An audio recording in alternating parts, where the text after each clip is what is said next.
Chapter first है बेटा electric charges and field. इसमें सबसे ज्यादा बार किस टाइप के क्वेश्चन पूछे गए हैं? चार्जेस के बीच में और उनके बीच का नेचर, मतलब फोर्स रिपल्सिव रहेगी या अट्रैक्टिव रहेगी। ठीक है, गॉस थ्योरम बहुत ज्यादा इंपॉर्टेंट है। या तो तीनों एप्लीकेशन में से कोई एक एप्लीकेशन दिखेगी, उसकी डेरिवेशन, या फिर न्यूमेरिकल आप लोगों को दिख रहा होगा बेटा।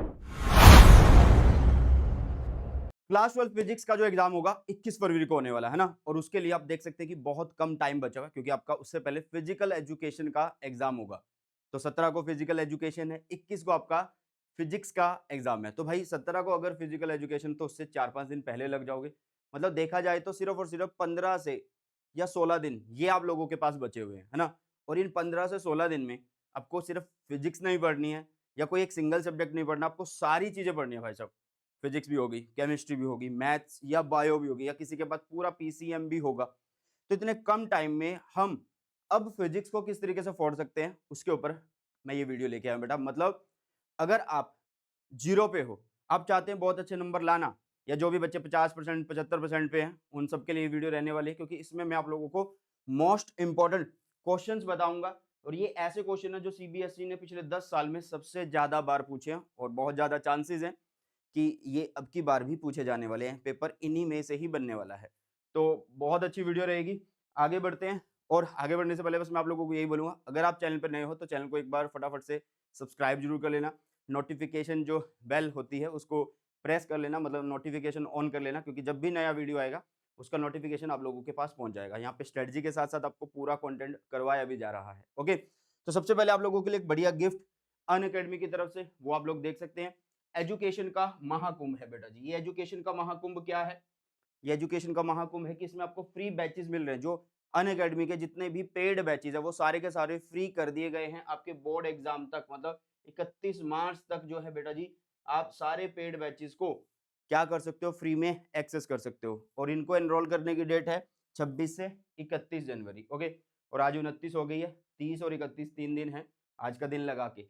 ओके, जब ये वीडियो आ रहा होगा तो उसके बाद आपको पता ही है कि 2 दिन बच रहे होंगे। ठीक है, तो कैसे एनरोल करना है? आपको डिस्क्रिप्शन में बेटा जी एक लिंक मिलेगा। किसका लिंक मिलेगा? गूगल फॉर्म का लिंक है वो। ठीक है, तो उस गूगल फॉर्म को आप लोगों ने क्या कर लेना है, फिल कर लेना है। और जिस भी बैच में आपको एनरोलमेंट चाहिए, ठीक है, वो एक बार से देख लेना। बैच के लिंक भी नीचे दिए होते हैं, उस बैच के लिए आप यहाँ पे फॉर्म फिल कर देना। वो बैच आप लोगों के लिए फ्री हो जाएगा और आप फोड़ सकते हैं हमारे साथ अपने बोर्ड एग्जाम को। तो चलते हैं अब वीडियो के ऊपर यार। और ये कोई पेड प्रमोशन नहीं है बेटा, बिल्कुल फ्री ऑफ कॉस्ट है। ओके, अब आ जाते हैं चैप्टर वाइज इंपॉर्टेंट क्वेश्चंस के ऊपर। ठीक है, चैप्टर फर्स्ट है बेटा इलेक्ट्रिक चार्जेस एंड फील्ड। इसमें सबसे ज्यादा बार किस टाइप के क्वेश्चन पूछे गए हैं? कूलम्स लॉ पे या तो डेरिवेशन आई है पिछले 10 साल में सबसे ज्यादा बार, या जो न्यूमेरिकल आया उसमें फोर्स पूछी गई है दोनों चार्जेस के बीच में और उनके बीच का नेचर, मतलब फोर्स रिपल्सिव रहेगी या अट्रैक्टिव रहेगी। ठीक है, इलेक्ट्रिक फ्लक्स पे क्वेश्चन किस तरीके से आता है, आपको फ्लक्स बताना होता है। टोटल फ्लक्स किसके लिए? स्फीयर के लिए या स्क्वायर क्यूब के लिए, ये फॉर्मूला यूज होता है बेटा।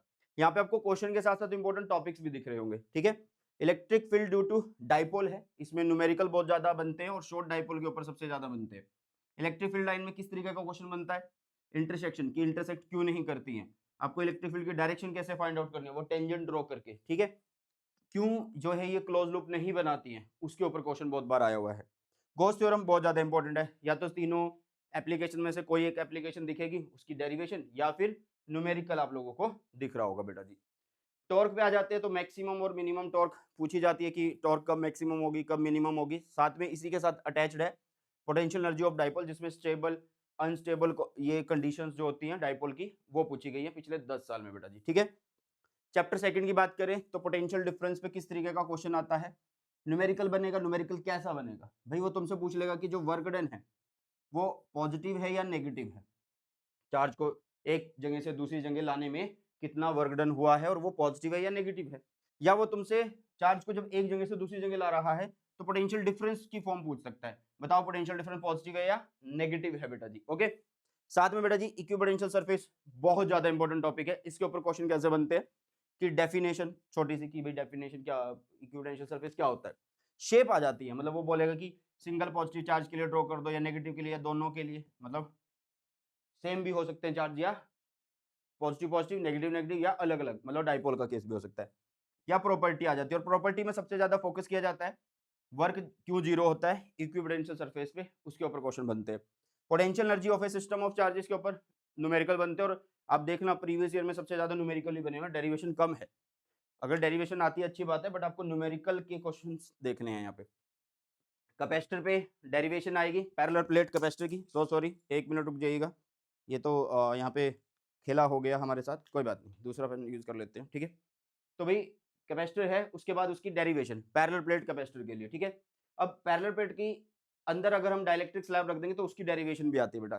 सीरीज पैरेलल की डेरिवेशन इंपॉर्टेंट इतनी नहीं है, बट आपको डाइलेक्ट्रिक का जो केस है ना वो पता होना चाहिए कि सीरीज में कब होता है डाइलेक्ट्रिक या पैरेलल में कब होता है। और एनर्जी स्टोर्ड की डेरिवेशन नहीं है तो उस पर क्वेश्चन नहीं बनेगा। पिछले 10 साल में ये डेरिवेशन बहुत ज्यादा बार आई है, तो अब न्यूमेरिकल बनने के चांसेस बहुत ज्यादा है, ठीक है। इसके बाद है बेटा चैप्टर नंबर 3 ड्रिफ्ट वेलोसिटी, बहुत ज्यादा इंपॉर्टेंट है। इसके साथ इसका ये पूरा डेरिवेशन इंपॉर्टेंट है। I is equal to A N E V D, ये बहुत ज्यादा इंपॉर्टेंट है, ठीक है। मैंने लिख भी रखा है कि डेरिवेशन और न्यूमेरिकल दोनों इंपॉर्टेंट है बेटा, डेरिवेशन और न्यूमेरिकल दोनों इंपॉर्टेंट है। छोटी छोटी सी डेफिनेशंस आती हैं, जैसे कंडक्टेंस, रेजिस्टेंस, रेजिस्टिविटी, कंडक्टिविटी, तो ये बहुत ज्यादा इंपॉर्टेंट है, ये एक एक नंबर की आ जाती है। टेम्परेचर डिपेंडेंस पे न्यूमेरिकल बनता ही बनता है, टेम्परेचर डिपेंडेंस पे न्यूमेरिकल बनता ही बनता है। अगर न्यूमेरिकल नहीं बना तो इस टाइप का क्वेश्चन देखने को मिलेगा यार, ये भी टेम्परेचर पे ही बेस्ड है, ठीक है। कि 2 मेटल्स दे रखी होंगी, आपको स्लोप के अकॉर्डिंग उसका क्या बताना होगा कि किसका टेम्परेचर ज्यादा है बेटा जी, ठीक है। फिर एक केवीएल और व्हीटस्टोन ब्रिज, दोनों पे न्यूमेरिकल बनते हैं बहुत ही ज्यादा, ठीक है। पिछले 10 साल में सबसे ज्यादा बार न्यूमेरिकल ही आए हैं। ओके बेटा, चलो आगे देखो chapter number 4 moving charges and magnetism, किस तरीके का क्वेश्चन इसमें बना है भाई। आपको जो चार्ज पार्टिकल है उसका रास्ता बताना है, मतलब उसका रेडियस, उसका टाइम पीरियड, उसकी शेप क्या होगी। मतलब परपेंडिकुलर एंटर कर रहा है तो सर्कल बनता है, अगर किसी एंगल पे एंटर कर रहा है मैग्नेटिक फील्ड के साथ तो वो हेलिक्स फॉर्म बनाता है। तो कुछ इस तरीके से force between two parallel currents या कंडक्टर के ऊपर क्वेश्चन बनता ही बनता है। डेरिवेशन बहुत ज्यादा इंपॉर्टेंट है, न्यूमेरिकल के चांसेस कम है बट डेरिवेशन बहुत ज्यादा इंपॉर्टेंट है। तो दोनों चीज कर लेना, जब डेरिवेशन करोगे तो 2-3 न्यूमेरिकल करके भी देख लेना। और न्यूमेरिकल सिंपल नहीं आएंगे कि भाई ये 2 कंडक्टर दे दिए बात खत्म, कुछ इस शेप के न्यूमेरिकल आएंगे। एक कंडक्टर होगा, दूसरा स्क्वायर दे रखा होगा या रेक्टेंगल दे रखा होगा, तो उसमें सिर्फ पूछेगा कि वहां पे फोर्स कितनी लग रही है लूप के ऊपर, ठीक है बेटा। टॉर्क पे न्यूमेरिकल बनते हैं। और गैल्वेनोमीटर तो भाई जितना हो सके सारे का सारा कर लेना, ठीक है। Galvanometer is very very important, theory important है, इसकी कन्वर्जन वेरी इंपॉर्टेंट है। सुपरपोजिशन नहीं, सस्पेंशन वायर जो होती है उसकी प्रॉपर्टी, मतलब वो क्यों यूज की जाती है, ऐसा क्या खास बात है इस वायर के अंदर, और रेडियल मैग्नेटिक फिल्म क्यों यूज करते हैं, ठीक है। इसके अलावा बेटा जी आपको जो आपका बायट सेवर्ट्स लॉ है उसकी एक एप्लीकेशन होती है सर्कल वाली, उसके एक्सिस पे आप लोगों को फील्ड निकालना होता है, तो उसकी डेरिवेशन इंपॉर्टेंट है, ठीक है। या फिर न्यूमेरिकल जब बनता है ना तो मोस्टली उसके सेंटर पे फील्ड निकालने के लिए बनता है, ठीक है। या फिर उसके साइड लूप पे कितना फील्ड बन रहा होगा बेटा जी, ठीक है। चलो अब आगे 5वां चैप्टर स्किप कर दिया क्योंकि उसमें तो सिंपल है, ईएम वेव्स है तो किसी का भी यूज पूछा जा सकता है, या आइडिया ऑफ डिस्प्लेसमेंट करंट है किसी की भी डेरिवेशन आ सकती है। चैप्टर नंबर 6 है बेटा, इस तरीके का क्वेश्चन बहुत बार आया है कि यहाँ पे एक लूप एंटर करेगा तो उसके अंदर आपको किसकी डायरेक्शन बतानी है, करंट की डायरेक्शन बतानी है, ठीक है। मोशनल ईएमएफ पे डायरेक्ट फॉर्मूला बेस्ड न्यूमेरिकल बने हैं, क्या बने हैं बेटा जी, डायरेक्ट फॉर्मूला बेस्ड न्यूमेरिकल बने हैं बेटा जी, ठीक है। और एनर्जी स्टोर्ड का ये डेरिवेशन, मतलब प्रूफ करना कि भाई सोलेनोइड में इतनी एनर्जी स्टोर होती है तो इसको एनर्जी डेंसिटी के फॉर्म में ऐसे बता दो कि ऐसे होता है या नहीं, ये प्रूफ बहुत ज्यादा इंपॉर्टेंट है, बहुत बार आया है। म्यूचुअल इंडक्शन में बेटा जी किस तरीके का क्वेश्चन आया है, देखो किसी भी सेट में कोई भी एक दिखेगा आप लोगों को, या तो सेल्फ या म्यूचुअल, मतलब पेपर में ये आएगा ही आएगा, तो डेरिवेशन बहुत ज्यादा बार पूछी गई है। और या फिर न्यूमेरिकल बनता तो वो फॉर्मूला बेस्ड, मतलब यहाँ पे जो डेरिवेशन आप कर रहे होगे ना उनके फॉर्मूला बहुत अच्छे से रिवाइज कर लेना क्योंकि उन्हीं पे न्यूमेरिकल बनेगा। एसी जनरेटर एक बार ऊपर ऊपर से देख लेना, पूरा कभी नहीं आता बट थोड़ा सा ग्राफ बनाना आ जाता है, या उसके ऊपर आपको बोल देगा कि इसका जो ईएमएफ है उसकी इक्वेशन लिख दो, या डायग्राम छोटा मोटा, ठीक है, इस तरीके से बेटा जी। 7वां chapter very very important, LCR बहुत ज्यादा इंपॉर्टेंट है, इसी के साथ सारा कुछ कनेक्ट हो जाता है। इसमें इंपीडेंस का पूछ लिया जाता है कि इंपीडेंस का फॉर्मूला लिख दो, या बोल देगा कि मैक्सिमम करंट की कंडीशन बता दो। अब ये जितनी चीज मैं बता रहा हूँ ये बड़ी बड़ी चीजें नहीं, छोटी छोटी चीजें हैं, जब आप एक टॉपिक कर लोगे सारी चीजें कवर हो जाती हैं, ठीक है। इस तरीके का क्वेश्चन बहुत बार आया 10 साल में, लैंप ग्लोइंग मोर और not in case of inductor, inductor लगा दिया उसके साथ एक बल्ब लगा दिया, अब हम कुछ कंडीशंस चेंज कर रहे हैं तो बताओ बल्ब कैसा ग्लो करेगा, कम ज्यादा होगी ब्राइटनेस या कम होगी, ठीक है। उसके बाद इंडक्टर या कैपेसिटर देगा और उसके लिए बोलेगा कि कौन एसी को पास करेगा कौन डीसी को पास करेगा, ठीक है। मैं आपको पिछले 10 साल में क्या चीज सबसे ज्यादा बार पूछी गई है, किस टाइप से पूछी गई है, वो आप लोगों को बता रहा हूँ, ठीक है। ट्रांसफॉर्मर बेटा सबसे ज्यादा बार लॉस जो होते हैं उनको कम कैसे किया जाता है, उनके ऊपर क्वेश्चन आया है। और जो ट्रांसफॉर्मर का कोर होता है उसको लेमिनेट क्यों करते हैं, इसके ऊपर सबसे ज्यादा क्वेश्चन बने हैं, ठीक है। बाकी ट्रांसफॉर्मेशन रेशियो देख लेना एक बार, ठीक है। ट्रांसफॉर्मेशन रेशियो देख लेना एक बार, और उस रेशियो पे न्यूमेरिकल कभी कभार बन जाता है, इतना मुश्किल नहीं है वो, ठीक है। ईएम वेव, अच्छा 5वां चैप्टर तो मैग्नेटिज्म मैटर था, मैंने ईएम वेव बोल दिया आप लोगों को, सो सॉरी। तो भाई आप लोगों के पास क्या है, इलेक्ट्रोमैग्नेटिक वेव्स, ठीक है। तो इलेक्ट्रोमैग्नेटिक वेव में सोर्स, प्रोडक्शन, यूजेस, इन पे क्वेश्चन बनते हैं। या तो बोलेगा ईएम वेव का सोर्स क्या है, कैसे ये प्रोड्यूस होती हैं, या पूछ लेगा इनके यूजेस क्या, या जो डिस्प्लेसमेंट करंट है वो पूछ लेगा, ठीक है। चैप्टर नंबर 5 का मैं एक बार बता दूं आप लोगों को कि मैग्नेटिज्म में मैटर है, उसमें पहले अर्थ मैग्नेटिज्म आता था और वो बहुत ज्यादा इंपॉर्टेंट था बेटा, बट अब वो है नहीं हमारे सिलेबस में। तो अब जो मैग्नेटिक प्रॉपर्टीज हैं मटेरियल्स की, वही ज्यादा इंपॉर्टेंट है, उन्हीं के ऊपर बहुत ज्यादा चांसेस है क्वेश्चन बनने के, ठीक है। चलिए रे ऑप्टिक्स पे आ जाते हैं, बहुत बड़ा चैप्टर है, इसमें क्वेश्चन इस तरीके का बहुत बार बनता है कि लेंस को अगर हम किसी लिक्विड में डाल देंगे, ठीक है, तो वो किस तरीके से बिहेव करने वाला है, सराउंडिंग को अगर हम चेंज कर दें, अगर हम लाइट को रिप्लेस कर दें, अगर हम लाइट को रिप्लेस कर दें किसी दूसरे कलर से, तो जो फोकल लेंथ ऑफ किसकी है, फोकल लेंथ किसकी, लेंस की, वो कैसी चेंज होगी, बदलेगी या नहीं होगी, ठीक है। इसके बाद पावर का पूरा टॉपिक कर लेना, क्योंकि कॉम्बिनेशन में क्वेश्चन बनता ही बनता है, ठीक है। आपको क्या करेगा, बोलेगा कि रे डायग्राम बना दो, इस तरीके का भी क्वेश्चन आता है। या वो बोलेगा कि भाई ये लेंस है मेरे पास, इसके ऊपर मैंने लाइंस को फेंका तो ये कहाँ पे कन्वर्ज कर रही है, वो वाला डायग्राम बना दो, ऐसे क्वेश्चन बने हैं। प्रिज्म पे angle of minimum deviation, derivation एक बार देख लेना, ये सारा टॉपिक कवर हो जाता है। बट इस पे न्यूमेरिकल जो बनते हैं ना सबसे ज्यादा, वो इस टाइप के बनते हैं, इस टाइप के। भाई प्रिज्म दिया होगा, एक फेस से ऐसे परपेंडिकुलर आपको लाइन इंसिडेंट करा रहे हो, क्योंकि रे बोलेगा कि किस फेस से निकलेगी, तो यहाँ पे आपको क्रिटिकल एंगल का कॉन्सेप्ट लगाना है बेटा जी। और एक इनविजिबल वाला सीन होता है, इनविजिबल में क्या करते हैं, एफ को इन्फिनिटी करना होता है, ठीक है। एफ को क्या करना होता है, इन्फिनिटी। बट यहाँ पे ये प्रिज्म का केस ले रहा है, ठीक है। तो प्रिज्म वाला सीन देख लेना एक बार, मैंने ये सब करवा रखे हैं, वन शॉट में भी करवा रखे हैं, और क्वेश्चंस वगैरह भी मैं स्पेशल क्लासेस में करवाता रहता हूँ। ऑप्टिकल इंस्ट्रूमेंट कभी भी पूरा नहीं आएगा कि बोल दिया जाएगा कि कंपाउंड माइक्रोस्कोप लिख दो या टेलीस्कोप लिख दो, कुछ ऐसा आएगा कि आपको सेपरेशन लिखना होगा ऑब्जेक्टिव और आईपीस के बीच, मतलब आपको लेंथ ऑफ दी टेलीस्कोप या माइक्रोस्कोप बोला जाएगा। आपको कोई अरेंजमेंट या टेबल दे रखी होगी, उसमें बता रखा होगा कि ये 2-3 लेंस हैं, इसका अपर्चर इतना है, ठीक है, इसकी फोकल लेंथ इतनी है, ऐसे बता रखा होगा, और आपको पहचान करनी होगी किसको हम ऑप्टिकल इंस्ट्रूमेंट में यूज कर सकते हैं या कौन सा वो है। फिर है कैलकुलेट एंगुलर मैग्निफिकेशन, मैग्निफिकेशन पे न्यूमेरिकल बनता है। और इस तरीके का क्वेश्चन आया कि अपर्चर क्यों ऑब्जेक्टिव का बड़ा होता है एज कंपेयर टू टेलीस्कोप, या माइक्रोस्कोप में स्मॉल क्यों होता है, वो पूछा गया है बेटा जी, ठीक है।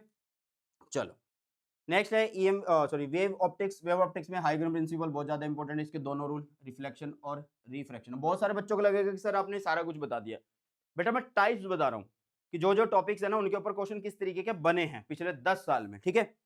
शेप ऑफ वेव फ्रंट, इस टाइप का क्वेश्चन आता है, मतलब वो बोलेगा कि लेंस आप लोगों के पास, मैं यहाँ पे क्या कर रहा हूँ, एक प्लेन वेव फ्रंट डाल रहा हूँ, तो उसके बाद बताओ कि इसकी शेप कैसी बनेगी, तो आपको बताना है भाई वो कैसी शेप बनने वाली है। कोहेरेंट की कंडीशन आ जाती है, या पोजीशन ऑफ डार्क या ब्राइट फ्रिंज जो होती हैं उनकी कंडीशन आ जाती है, उनकी पोजीशन आ जाती है। जब आप ये सारी चीजें करोगे ना, मतलब जैसे आपने वाईडीएससी किया, एक बार उसकी डेरिवेशन देख ली है नहीं है सिलेबस में, तो ये सारे टॉपिक्स अपने आप ऑटोमेटिकली कवर हो रहे हैं, ठीक है। रेशियो ऑफ विड्थ वगैरह ये सारे कवर हो जाते हैं। इस टाइप का क्वेश्चन बहुत बार आया कि अगर हम विड्थ ऑफ स्लिट इंक्रीज कर दें या डिक्रीज कर दें, तो जो इफेक्ट होगा किस पे, साइज और intensity of central bright fringe वो कैसी बनेगी, ये क्वेश्चन आए हैं। और साथ में पैटर्न आपको बनाना आना चाहिए, ठीक है। यहाँ से हमारी इजी फिजिक्स शुरू हो जाती है भाई, ठीक है। डेफिनेशंस वगैरह होंगी, 11वां चैप्टर है तो इतना मुश्किल नहीं है ये, ठीक है। 11वां 12वां 13वां 14वां लास्ट वाला जो भी है, ठीक है, 14वां, सारे के सारे आसान चैप्टर हैं।